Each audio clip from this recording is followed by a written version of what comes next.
A projectile is any object or particle that is acted upon by the force of gravity.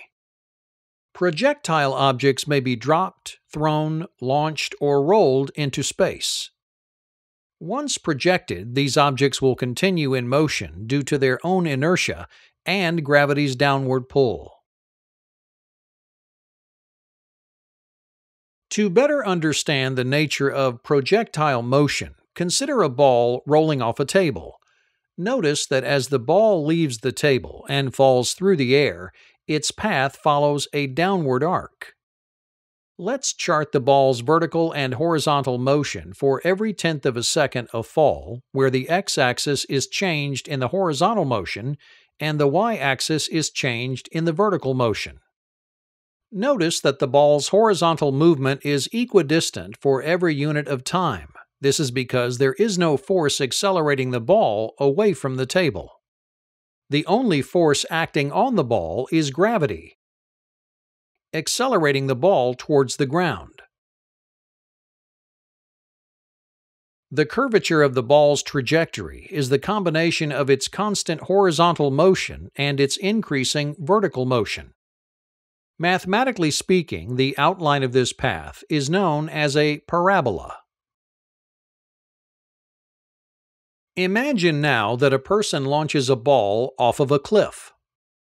We know that if the force of gravity is not present, the ball would continue to travel in a straight line away from the person.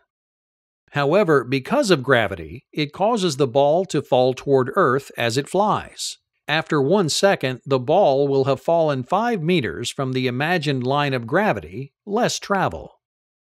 No matter how fast the person throws the ball, this fallen distance of 5 meters after 1 second of air time will remain the same.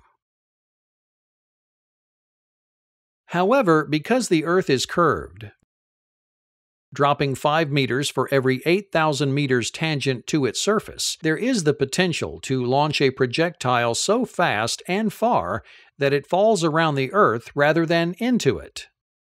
These objects are known as satellites. A satellite is any object that orbits the Earth, falling continually due to the planet's gravitational pull, but traveling fast enough so its trajectory will follow the curvature of the Earth, thus never hitting the ground.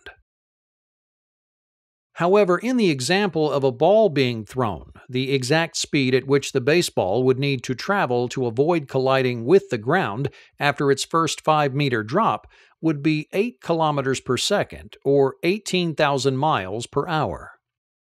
This is hypothetical, of course, because that speed is much too fast for a person to throw, and traveling that fast within the Earth's atmosphere would turn the baseball into cinders. But this is not the case for rockets carrying missiles that launch satellites hundreds of thousands of feet into the atmosphere to begin their orbit where there is little air resistance to inhibit the satellite's fall.